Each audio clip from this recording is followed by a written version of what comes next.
بەردەوامە بین. یەکێک لە تەوەرە سەرەکیەکانی کە ئەمڕۆ ئەمە کاتێکی باشمان بۆ داناوە بۆی قسە و گفتوگوی لەسەر بکەین سارە، ئەویش کێشە یاسایەکانی نێوان باغداد و هەرێمی کوردستانە. یعنی ماوەی چەند ساڵەکە بێت بە تایبەت لە دوای ڕاگررتنی نەوتی هەرێمی کوردستانەوە کە 2 ساڵ و 7 مانگ بوو لە ئەم هەفتەیە لە ڕۆژی هەینی کە دەستکرایەوە بە هەناردەکردنی نەوت ئەم کێشانە بەردەوام لە ناو نێوان حکوومەتی هەرێم و حکوومەتی عێراقا هەیە. هەر دوێنێ محەممەد شیع سوودانی سەرۆک وەزیرانی عێراق باسی لەوە کردووە ئەوڵێ ئەم کێشانە یاسایی سیاسی نین بەڵکو و یاساین و تەکنیکین. کۆمەڵێک قسە و گفتوگۆ و باسەیە لەسەر ئەم بابەتە کە بزانین ئایا ئەم کێشانە تاکەی بەردەوامە بێت چۆن چارەسەرەکرێ کاریگەریان لەسەر ناردنی موچە و هاتنی موچە خەڵکی هەرێمی کوردستان چاوەڕێی موچەکانی مانگی 8 و 9 ئەوە دەش و ئیتر ئەوەی نەماوە ینی بەڵێ ینی باز لەماناکە بزانین کەیەدەوە نەوتا هەنار دەکراوەتەوە ڕێکەوتنەکانە کراون ئەنجومەنی دەوڵەت بڕیاریاوە دادگای فیدراڵی بڕیاریاوە بزانین هۆکارەکان چین کێشە یاساییەکان کێشە تەکنیکیەکان چین قسە و گفتوگۆکەین لەگەڵ بەڕێز خەلیل عوسمان ڕاوێژکاری یاسایی کە ڕاستەوە خۆل لە کۆیەوە لەگەڵمانە بێ ئەمبانێ کاک خەلیل بانیت باش و سڵاو لێبێ. چەند ساڵێکە نەوتی هەرێمی کوردستان ڕایگیرە ڕۆژی هەینی ڕابردوو دەستکرایەوە بە هەناردەکردنی نەوت دەوەتەی ئەم فترەی کە هەیە ئەم 2 ساڵ و 7 مانگە پێشتر باز نەکەین لەم 2 ساڵ و 7 مانگەوە باسی بکەین بەردەوام حکوومەتی هەرێمەڵێ حکوومەتی عێراق کێشەکانی بە سیاسی کردووە ئەوەڵێ نەخێر کێشەکانی یاساین یعنی بۆمان ڕوون کەرەوە بزانین ئەم کێشانە چۆناهی ئەگەر یاسایی بێ و ئەگەر یاسایی نەبێت چۆناهیەکە سیاسیە ئەمە جەنابەت کەسێکی یاساییت ڕاوێژکارێکی یاسایی و شارەزایید لەم بوارە هەیە بۆ ئێمەی ڕوون کەرەوە بزانین ئەگەر یاسایی بن چۆنە ئەگەر سیاسیش بێت چۆناهیە. زۆر سپاس بەیانیتان باش کاک خۆسخار و ساراخان دیارە سەبارەت بەو کەیسا ساڵانێکە چێشمە چێشم لە نێوان حکوومەتی هەرێم و حکوومەتی بەغدادا هەیە لەسەر مەسلەی نەوت و هەناردەکردنی نەوت و داهاتی نەوت. دیارە بە قەنەعەتی من بەشێک لە کێشەکان یاساین و بەشێکی سیاسین و شتە نایاساییەکان حوجەی سیاسیان پێ دەگیرێت. بۆ نمونە ئێمە ساڵانێکە ینی لەسەر کێشەی نەوت و گازی هەرێمی کوردستان و مەسلەی هەناردەکردنی کێشە هەیە لە نێوان حکوومەتی هەرێمی کوردستان و حکوومەتی عێراقی. بابەتەکەش ئەوەیە کە لە دەستورە کۆمەڵێک مادە دیاری کراوە و کە بە تایبەتی مادەی 111 و 112 دەستورە ئەمانە بە شێوەیەکی ڕوون و ئاشکرا ینی گرنگیان لەسەر ئەم بابەتە جەختیان لەسەر ئەم بابەتە نەکردوێتەوە تەفسیری جیاجیاشی بۆ دەکرێت لەلایەن هەردوو لاوە. ئەمە تەفسیرە جیاجیەکان بە پێی دۆخە سیاسیەکە دەگۆڕێ بۆیە کە دەڵێن یاسایی و خاڵێکی تر ئەوەیە کە ئێمە تاوەکو ئێستاکە قانونێکی نەوت و گازی یەکگرتومان نییە لە عێراق نەبوونی کێشەی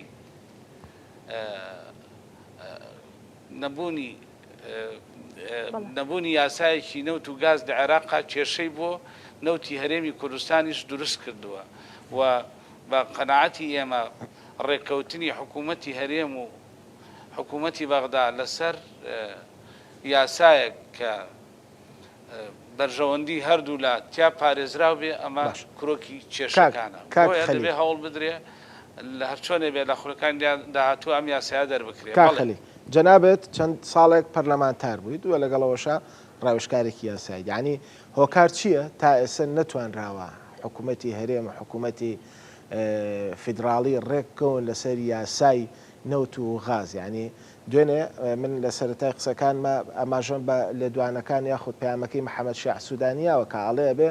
لە ماوەیەکی کەمە ئەم یاسایانە جێبەجێ بکرێ ینی هۆکارەکەی چییە تا ئێستا نە پەرلەمانی کوردستان نە ئەنجومەنی نوێنەران نەیانتوانی ئەم یاسایە جێبەجێ بکەن یاخود ئەم یاسایە دابنێن بۆ ئەوەی گەلی عێراق بەبێ جیاوازی لە بەسڕە تاکوویەتەوە بۆ با بڵێن هەورامانیش کاکە هیچ کێشەیەکی نەبێت و بتوانن هەمووی بە یەک پارچەی سوود لە داهاتی عێراق وەربگرن لە نەوتی عێراق وەربگرن. یعنی ئەوەڵێ ئێمە ڕازینین نەوتی بەسڕە بفرۆشین پارەکەی بین بە هەرێمی کوردستان بە موچەخۆری هەرێمی کوردستان ئەبێ وەکو یەک بێ ئەم فرۆشتنە ئەم داهاتە ئەم دەستکەوتە. بەڵێ دیارە کێشەکە لەوەدایە کە ئێمە یاسایەکی نەوت و گازمان هەیە و دیاڵە لەگەڵ بەرژەوەندەکانی حکوومەتی عێراقیدا یەک ناگرێتەوە و ئەوانیش نایانەوێ یاسایەک دەربکەن کە هاوتەریب لەگەڵ یاساکەی هەرێمی کوردستاندا بەرژەوەندی هەردوو لا بپارێزێت. ئەمە کرۆکی کێشەکەیە و کاتی خۆشی مەترسی لە دەرکردنی یاسای نەوت و گاز لە هەرێمی کوردستانە هەبوو لەوەی کە ژمارەیەکی زۆر لە سەرکردەکانی عێراقی بە حیزب و گروپە سیاسیەکانەوە ناڕازی بوون لەسەر ئەم بابەتە و ئەوە ڕنگدانەوەی خۆی هەبووە لەسەر دۆخەکە و هەروە بە پێی دەستور کاتێک کە یاسایەک لە عێراق دەردەچێ و یاسایەکیش لە هەرێم پێشتر دەرچووە ئەو لەوێت بۆ یاساکانی هەرێمە لە هەرێمی کوردستانە جێبەجێ بکرێ. ئەمەش ڕێک ناکۆچیێکی لە نێوان حکوومەتی هەرێم و حکوومەتی فیدراالی دروست کردووە کە تاوەکو ئێستا کە ئەم یاسایە بە تەواوەتی لە عێراقا دەرنەچووەوە. چەندین جار پرۆژەی یاسا پێشکەش بە پەرلەمانی عێراقی کراوە و تەنانەت لایەنە عێراقیەکان خۆشیان لەسەر درافتێکی باش کە بەرژەوەندی گەلی عێراقی تێدا بێت تاوەکو ئێستا کە ڕێک نەکەوتون لەسەر ئەم بابەتە و ئێمەش پێداگیری لێرەوە پێداگیری لەسەر کۆمەڵێ بابەت دەکەین کە لە هەمان کاتدا حکوومەتی عێراقی پێ ڕازی نییە. بۆیە هیوادارم لە داهاتووە بگەینە ڕێککەوتنێک بۆ ئەوەی بەرژەوەندی هەموو لایەکیتیا پارێزرا و بێت وە چیتر موچەخۆرانی هەرێمی کوردستان لەسەر مەسلەی داهاتی نەوت و داهاتی نانەوتی موچەیان دوانەکەوێەوە ئەم بابەتانە ینی بە سیاسی نەکرێن و بە نەتیجە پرسی موچە و بودجەی قوتی هەرێمی خەڵکی هەرێمی کوردستان بە سیاسی نەکرێن. بەڵێ کاک خەلیل ئەم ڕێکەوتنە مێژوویە کراوە لە نێوان حکوومەتی هەرێمی کوردستان هەروها حکوومەتی فیدراالی و کۆمپانیاکان. دەوترێت ئەم ڕێکەوتنە تەنها بۆ 3 مانگە و ئێمە ئێستا لە بەردەم هەڵبژاردنەکانین. دوای هەڵبژاردنەکان ئەگەر محەممەد شیاح سوودانی سەرۆکوەزیرانی عێراق جارێکی تر نەبێتەوە بەس سەرۆکوەزیرانی عێراق ئەمە کاریگەری لەسەر ئەوە ئەبێت کە گۆڕانکاری بکرێن لەسەر ئەم ڕێکەوتنەی کە لە نێوان ئەم دوو لایەنەی ترا هەیەواتە کۆمپانیاکان و حکوومەتی هەرێمی کوردستان هیچ کەسێک پێ وایە کە گۆڕانکاری بکە لە بنەماکانی ئەم ڕێکەوتنە و ببێتە ئەوەی کە لە داهاتوودا کێشە بۆ موچەخۆرانی هەرێمی کوردستان دروست بکە؟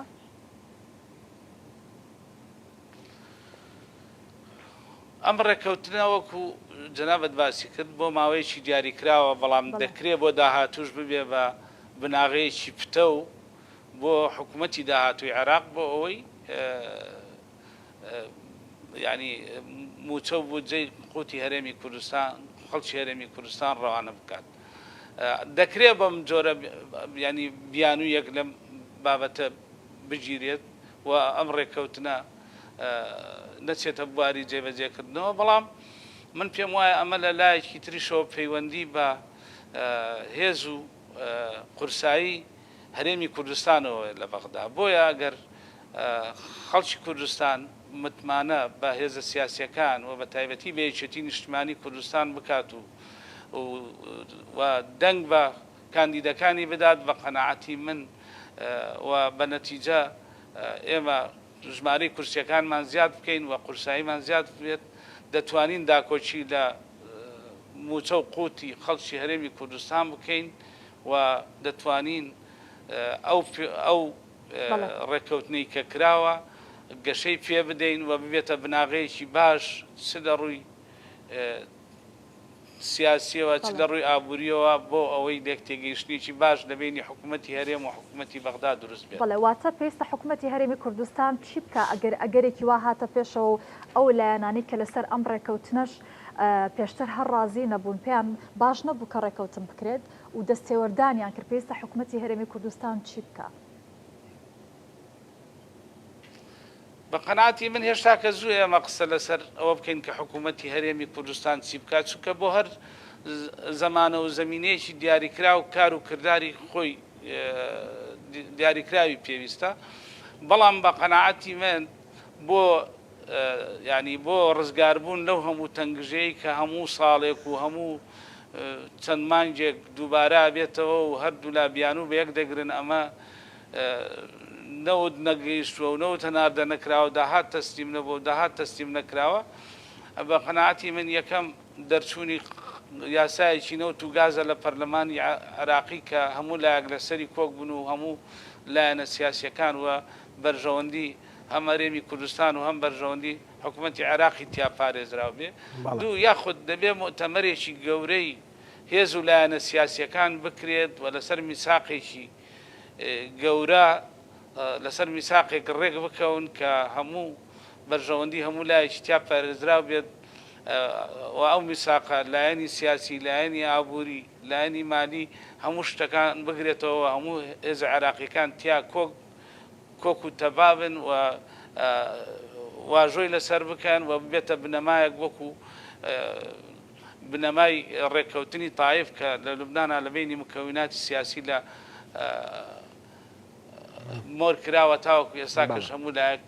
پابندن پێوەی و لە لوبنانا جێبەجێ کرێت بۆیە دەشکرێت لێرەش بە هەمان شێوە کارێکی لەو جۆرە بکرێت لە ڕێگەی مؤتەمەرێکی نیشتیمانی کە هەموو هێزە سیاسی عراقیەکان تیا بەشدار بن و پاشان ئەو ڕێکەوتنە ببرێتە پەرلەمانی عراق و لێ پەسەند بکرێ و کاری پێ بکرێت. کاک خەلیل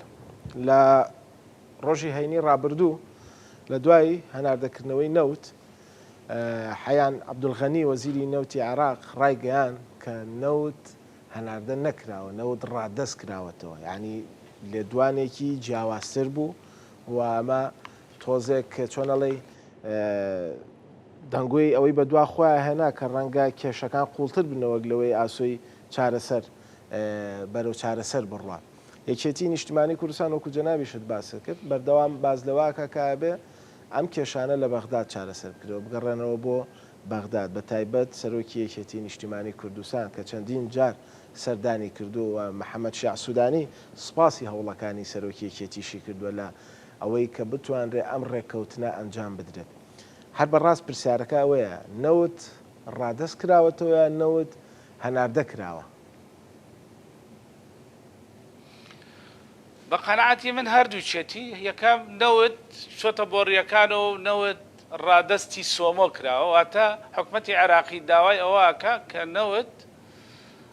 لە ڕێگەی سۆمەوە لە بازارەکانی جیهانە بفرۆشێ کەواتە حکوومەتی هەرێمی کوردستان دەسەڵاتی ئەوەی هەیە ئەو نەوتە ڕابگرێ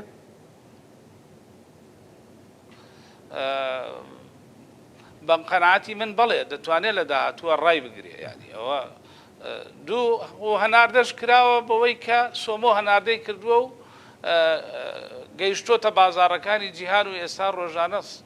160 بۆ 150 بۆ 160 هزار بەرمیل دەخرێتە بۆڕیەکانەوە ڕەوانە دەکرێت ینی ئەمە پێم وایە ینی ئەمە لێدوانێکە لەوانەیە ئەو بوعدە سیاسیە و قانونیەی کە ئەم برادەرە کە وەزیری نەوتی عێراق وتویەتی ینی ڕێک ئەو لایەنە بگرێتەوە بەڵام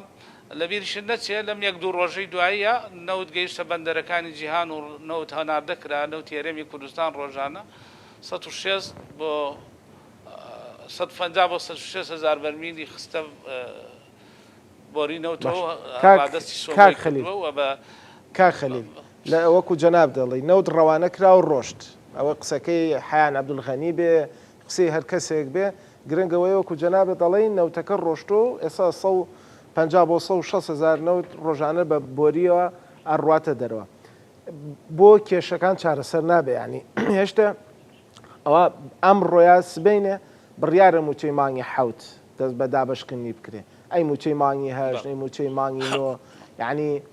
بۆ کێشەکان چارەسەر ناکرن ئەوە هەنار داهاتی نانەوتیە تەوافق کراوە متتەفەقن هەردوو لا لەسەرەوە مەبلەغی کە دیاری کراوە لەم لاوە نەوتەکەیە ئەوە بەدڵی هەردوو لایە و هەردوو لا پێی خۆشە و گەلی عێراق و گەلی کوردستانیش پێیان خۆشە ئەی کێشەکان چین یعنی بۆ چارەسەر ناکرێت تا ئێستا؟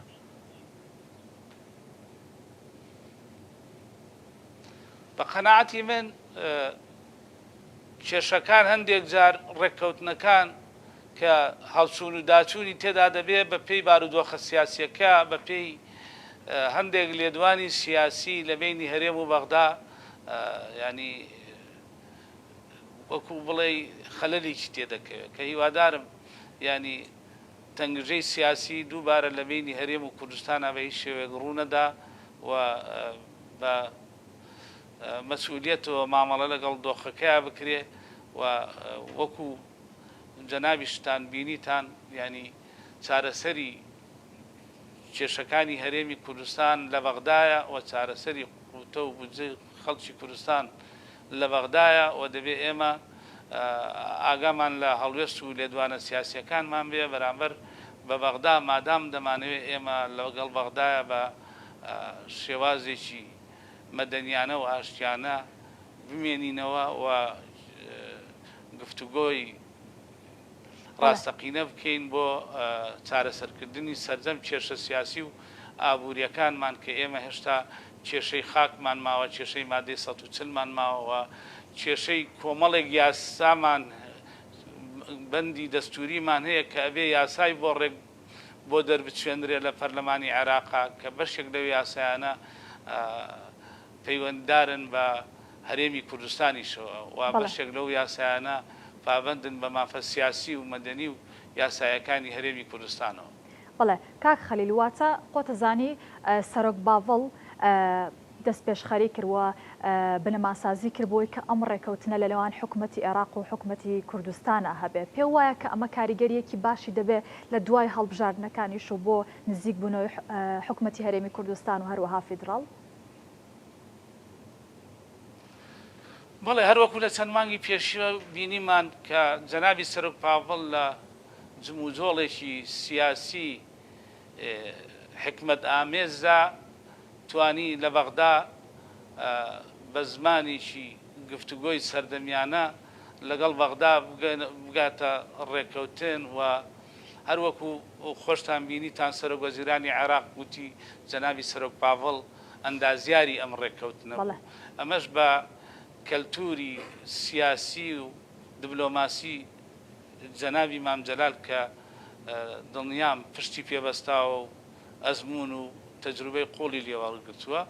بۆیە دەکرێت ئەم شێوازە لە گفتوگۆەوە ئەم ڕێکەوتنە پەرەی پێ بدرێ و وەکو وتم یەکێتی نیشتیمانی کوردستان پێی وایە وڵای استراتیجی هەرێمی کوردستان لە بەغدایە کە مادام لە بەغدایە دەبێت ئێمە کێشەکانمان لەگەڵ بەغدا بە زمانێکی نەرم و گفتوگۆیەکی مەدەنیانە و شارستانیانە چارەسەر بکەین کە ئەوە لە بەرژەوەندی هەردوو لایەوە بەرژەوەندی گەلی کوردستان و هەروە حکوومەتی عێراقیش تێدایە کە لە داهاتوودا دەبێت پەرەی پێ بدرێەوە گەشەی پێ بدرێەوە باشتر بڕواتە پێش. کاک خەلیل پێ دوایە نوێنەرانی گەلی کورد لە بەغداد ئەبێت چۆن مامەڵە لەگەڵ ئەم بارودۆخەیە بکەن؟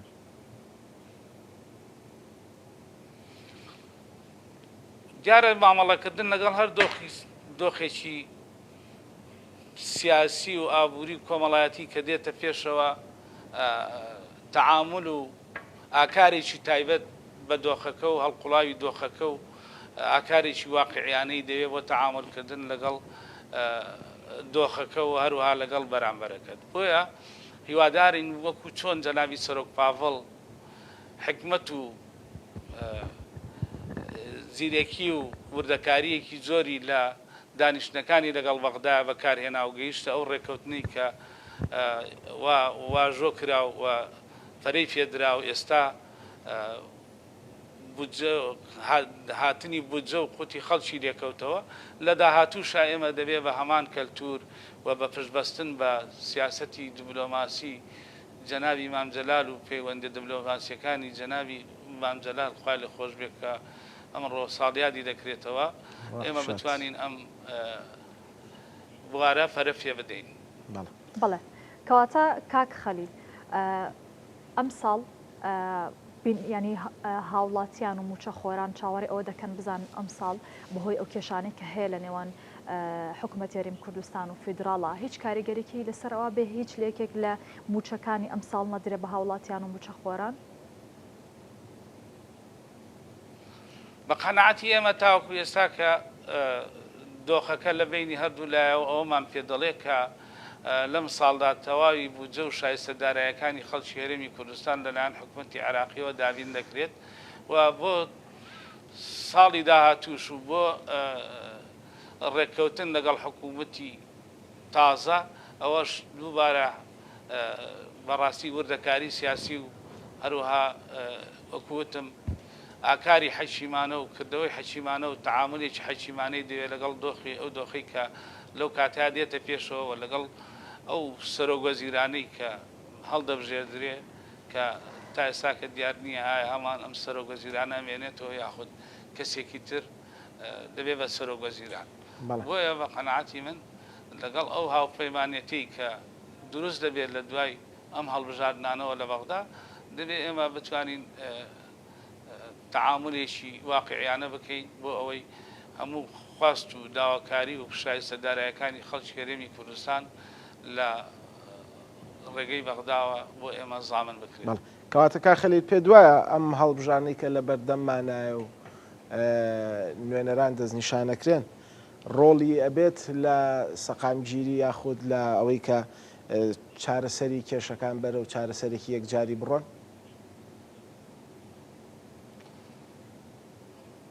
بە دڵنیاییەوە ینی وەکوتم ئەم هەڵبژاردنێکی چارە نووسازە بە تایبەتی کە دۆخی عێراق و هەرێمی کوردستان بەگشتی و ناوچەکە بەگشتی بە دۆخێکی هەستیار و بە دۆخێکی هەستیاردا تێدەپەڕێت و وەکوتم قورسایی